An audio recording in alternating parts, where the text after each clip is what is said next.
Di ba sir, may kumakalat po na post about how the person here in Singapore just voted, tapos may lumalabas po na code na Yes, lumalabas yes. po yung mga names ng hindi daw niya binoto. Ano po yung assessment natin doon, sir? Okay. So actually part siya nung process. It was designed like that. So yung sinasabi nila is yun yung ballot locator.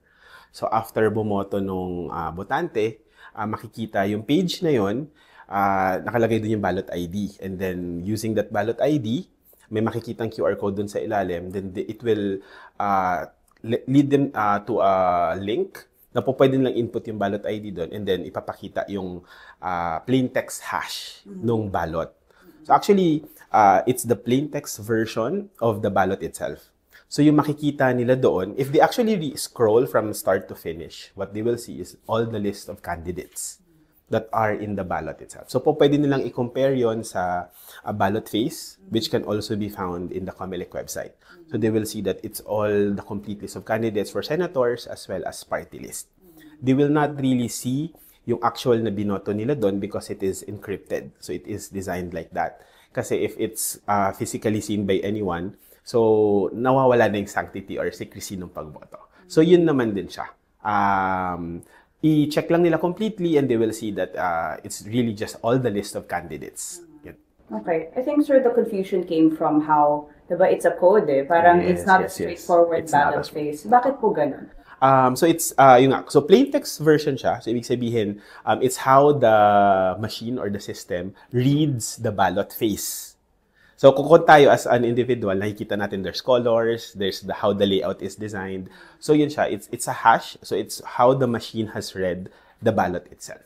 Kaya ganun yung itsura niya. So it's machine language actually. Yeah. Okay. If it's machine language, sir, parang baka isipin din ng mga voters, parang it's not voter-friendly. So, ano okay. kaya yung pwedeng Yes, masagot yes. for them? Yung purpose din talaga niya, kasi we mentioned before, diba, na it's auditable. So, yun nandoon yung transparency ng digital voting or internet voting.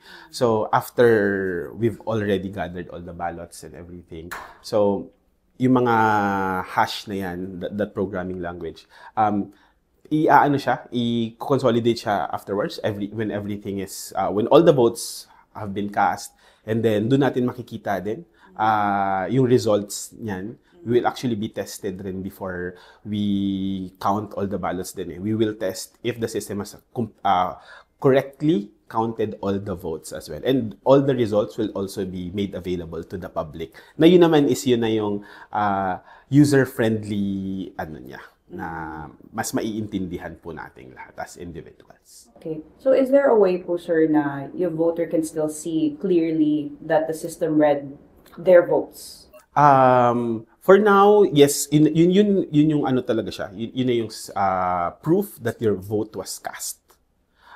Kasi hindi natin inallow na na makita siya nung voter or ng any individual after voting. Kasi yun yung gusto nating i-prevent, na ma-screenshot or ma-picturean yung balota and then someone, an authorized individual, would also see kung sino yung binoto nung tao. Kasi gusto rin natin i-prevent yung mga vote buying issues, yung mga ganyan.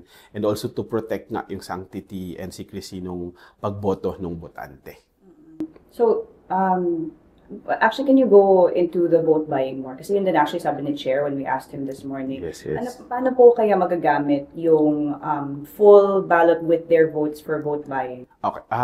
Some of the reports kasi that we received din from before, di ba? What they do is, after i-cast yung balota, especially pag sa postal, pinipicturan, and then sinesend yun kung sino man yung mga agents that are trying to buy yung boto ng botante. And then, yun yung proof na binoto niya yung kandidato na bumibili ng boto. So that's what we want to prevent as well.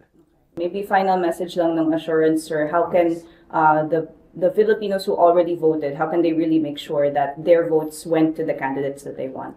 Yeah, so yun nga, after all the votes has been cast, so we closed the voting already in May 12, 7 p.m. Before everything, pag na-close na yun, we will actually do election verification process. So we will invite our citizens groups as well there, the media as well.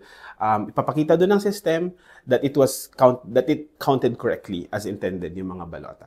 So during that process, mapapakita natin sa taong bayan and sa lahat that the system is accurately counting all the votes that has been cast. And yun nga rin yung commitment namin.